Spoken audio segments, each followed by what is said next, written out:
the heart of Catalonia, a young prodigy emerged through the ranks among the sacred grounds of FC Barcelona's iconic La Masia Academy. His name was Adama Traoré, and little did the world know that this teenager would soon become a footballing force like no other. Someone we have never seen before. In a matter of months, Adama's physique underwent a remarkable transformation. The once slender teenager became a powerhouse, boasting muscles that seemed to defy nature. His great physique astonished everyone. How could someone drastically and quickly? Was he taking drugs and Viagra? And at the same time, many people asked that question, myself included. He was a kid with a relatively small physique, which Barcelona players are known for. But as the saying goes, with great power comes great responsibility, or something of that nature. Adama's physicality became a double-edged sword, and the world wondered, could he handle the weight of his new talent? Could he handle the size of his balls getting bigger and bigger every single day? Today, we delve deep into the rise and fall of Adama Traoré, a player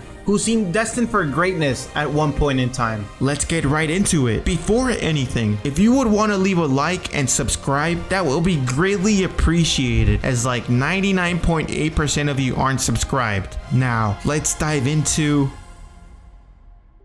Adama Traoré was born on January 25th, 1996 in El Hospitalet de Llobregat, Spain. Growing up in Catalonia, he developed a love for football early and began playing in local youth teams like any normal kid in Spain. At the age of 8, Adama joined FC Barcelona's famed youth academy, La Masia, in 2004. Throughout his time at La Masia, he displays remarkable talent and speed, making his testicles grow over time and catching the eye of coaches and scouts. During this period, Adama experienced a rapid physical transformation, adding muscle and power to his frame, among other things, becoming a defining aspect of his playing style. But after some seasons without getting any playing time at Barcelona, because of their immense talent in the squad in those years, Adama was pushed back into Barcelona B, which is Barcelona's second team in the second division of the Spanish league. He was there for 2 years, making 23 goal contributions in 63 games, which isn't really bad at all. In the 2015-2016 season, he decided to take his talents up north, seeking more playing time and a more significant challenge elsewhere. Adama joined Aston Villa on a 5-year deal for a reported fee of 10 million euros. In this deal, Barcelona inserted a 3-year buyback clause in his contract in case they wanted to bring him back to Barcelona at some point in the future. After the signing was made official, he debuted 8 days later against Crystal Palace, and his cross led to an own goal from Pape Soare 8 minutes after he had entered the game as a substitute for Carlos Sanchez. He was primarily brought in as a substitute in his first year there, so the playing time wasn't as prevalent as he could have wanted. Little by little, Adama Traoré continued to impress in the 2016-2017 season. Now, in the championship, since Aston Villa had previously finished 20th in the Premier League in the year prior. During his year in the championship, he displayed growing maturity and consistency in his performances. In January 2016, Adama Traoré's performances caught the attention of top clubs, and there were reports of interest from Premier League giants like Chelsea and Liverpool. None of these teams materialized into anything concrete though. His potential and talent were once again in the spotlight. Adama's individual contributions were highly regarded, but he wasn't getting the chance to show those talents as a substitute. After not getting enough playing time and reportedly being dropped from the team due to indiscipline, he moved to Middlesbrough and returned to the Premier League once again. In August 2016, Adama signed for Middlesbrough for a reported fee of 8.25 million euros, just 2 million shy of what Aston Villa had originally paid. Although he displayed exceptional talent that season, as a team, Middlesbrough was a horrible mess that ended in 19th place that season, meaning relegation came once again, something he had experienced with Aston Villa the year prior. Adama Traoré's sophomore season in the championship once again saw him continue to develop as a player, but this time with more regularity. honing his skills and showcasing a more mature figure as a winger. One of his most iconic moments that season came in a EFL Cup match against Reading on February 10th, 2018. Adama raced past the defender with effortless ease before sliding the ball into the net, demonstrating the sheer brilliance of his talent. In this game, he scored 2 goals, allowing Middlesbrough to win the game 2-1. Adama's performances this season garnered attention from higher budget Premier League clubs as the season progressed, with reports of interest from clubs like Chelsea and Wolverhampton Wanderers swirling around the dynamic winger. This time, these teams were not planning on missing out on the winger like in years prior. Adama's contributions were so crucial in guiding Middlesbrough to the Championship playoffs, where they narrowly missed promotion. After his 2 semi-successful seasons at Middlesbrough, Adama Traoré's journey in the Premier League continued, leading him to Wolverhampton Wanderers, where he would further solidify his reputation as one of the most exciting wingers in the Premier League for a short period of time.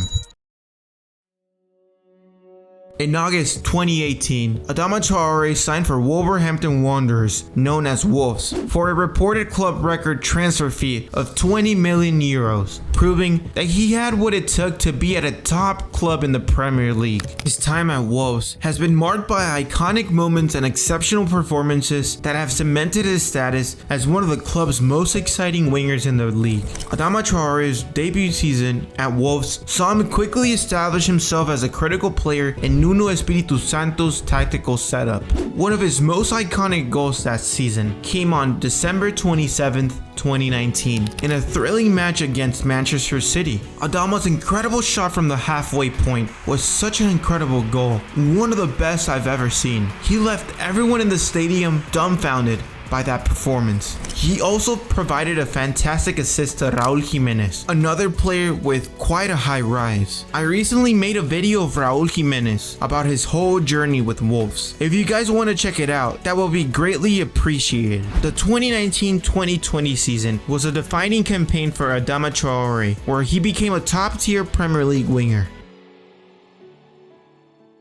Despite his muscular build, which he claims comes from his genetics rather than weightlifting, he didn't lose speed or agility whatsoever. Adama seemed destined for a successful career in the Premier League, but at some point, Wolves started not to consider the young attacker, and with this decision from the club, he returned to Barcelona to prove himself on the biggest stage yet again. His tenure there was also so inconsistent, unable to replicate what he had done for so many seasons at Wolves. Despite a brief resurgence during a loan spell at Barcelona, where he provided assists and played with power, the club decided not to sign him permanently due to financial considerations. Typical Barcelona. His value peaked at 40 million during that prime period in 2020, but has now dropped to 10 million at 27 years old, currently without a club. Adama Traoré's future destination remains uncertain, with Real Betis and AC Milan rumored